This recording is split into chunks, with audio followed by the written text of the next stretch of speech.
The moon show में आपका स्वागत है। और आज मैं आपको एक बुलिश पैटर्न दिखाऊंगा जो बिटकॉइन को तबाही से बचा सकता है। अब अगर आपको यह दिलचस्प लगता है तो मुझे लगता है कि आपको ये पूरा वीडियो ठीक है दोस्तों। तो सीधे विषय पर आते हैं। इसे संक्षेप में बताते हैं।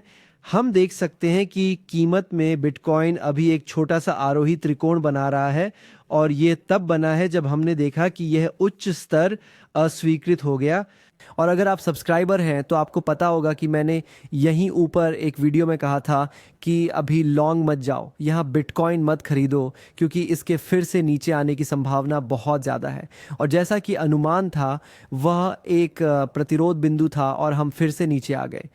आप यहाँ भारी प्रतिरोध देख सकते हैं और वहाँ भी प्रतिरोध था, और जब हम यहाँ से टूट रहे थे तो असल में कि वॉल्यूम काफ़ी नहीं था, और मुझे लगता है कि ये शायद सप्ताहांत में भी था, लेकिन वैसे भी वॉल्यूम नहीं था और प्रतिरोध बहुत ज़्यादा था। और नीचे 2 CME गैप हैं जिनमें से एक पहले ही भर चुका है, लेकिन अभी भी एक CME गैप थोड़ा नीचे लगभग 88K पर है। तो मुझे लगता है कि बिटकॉइन यहाँ थोड़ी और रेंज में रहेगा, शायद त्रिभुज के निचले स्तरों का परीक्षण करने के लिए वापस नीचे भी आ सकता है। और फिर अंततः बिटकॉइन को एक निर्णय लेना होगा, या तो और नीचे गिरने का या प्रतिरोध से ऊपर निकलने का। और जाहिर है एक एक आरोही त्रिकोण एक तेजी का पैटर्न है, और यह नीचे की बजाय ऊपर की ओर अधिक टूटता है।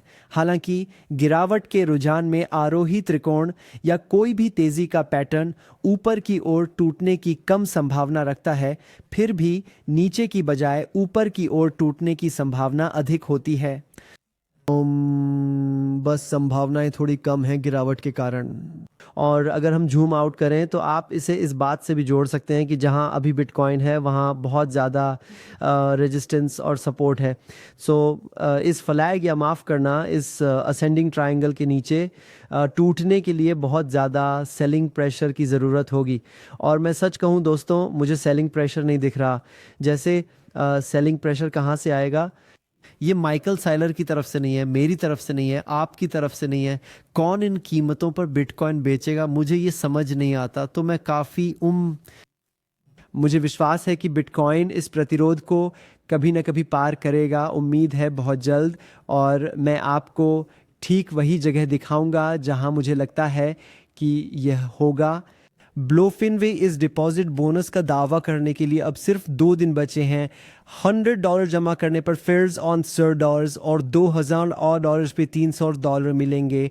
जितना ज़्यादा जमा उतना ज़्यादा बोनस।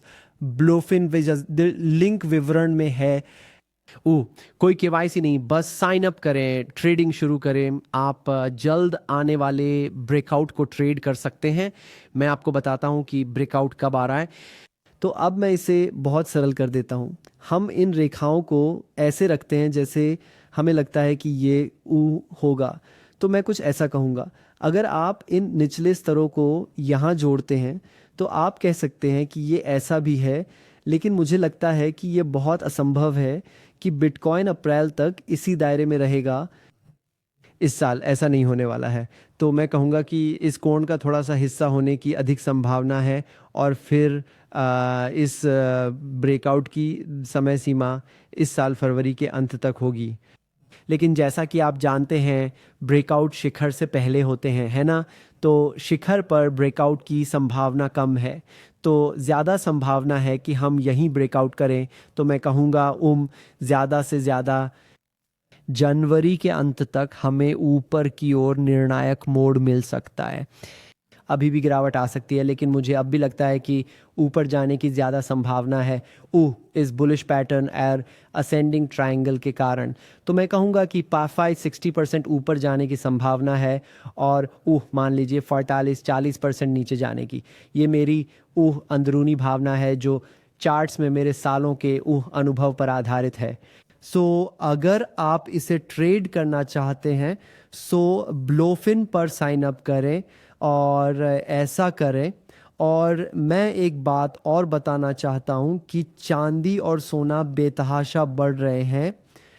तांबे में अभी तक कोई बड़ी उछाल नहीं आई है, तो मुझे लगता है कि इसमें यहाँ आसानी से एक बड़ी तेज़ी आ सकती है यार इंसाइट। अगर आप तांबा, चांदी या सोने का व्यापार करना चाहते हैं तो आप बायबिट पर ऐसा कर सकते हैं, जो काफ़ी अद्भुत है।